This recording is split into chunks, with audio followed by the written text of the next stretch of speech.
Hello and welcome back to another exciting Read Aloud. I am your lovely host, Miss Disney, and in today's reading we are going to be reading another short story from a Twisted Tale anthology.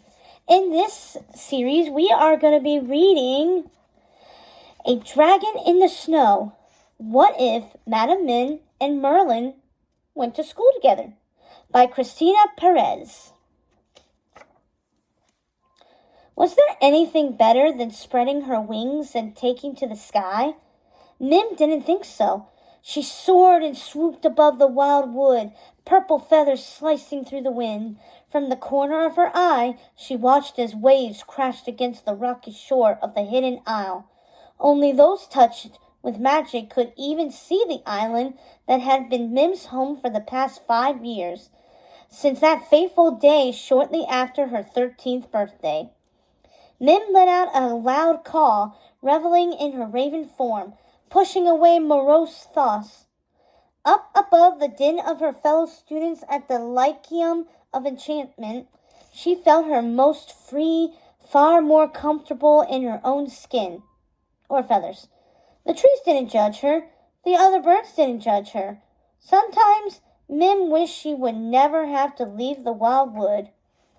She realized the last few blissful moments before her tutor, Taliesin, chief mage of the Lyceum, would be expecting her at the cauldron of inspiration.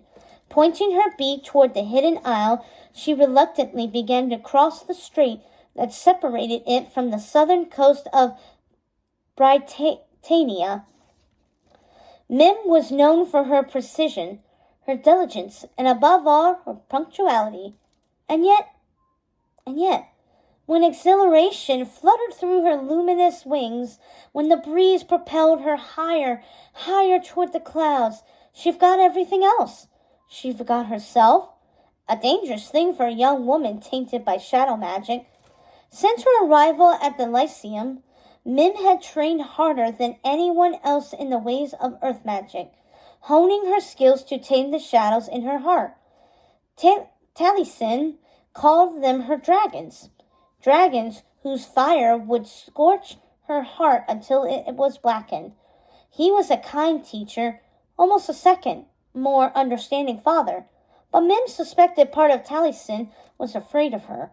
Mim promised herself that one day she would demonstrate her worth, prove there was nothing to fear from her, and ascend the ranks to royal mage, advisor to kings and queens. The stone facade of the Lyceum came into view. Mim picked up speed. Sunlight danced off the green and aerate turrets that punctuated the defensive walls surrounding the school. Mim couldn't imagine ever loving anything but the light. She would never be tempted by the shadows. She was stronger than that.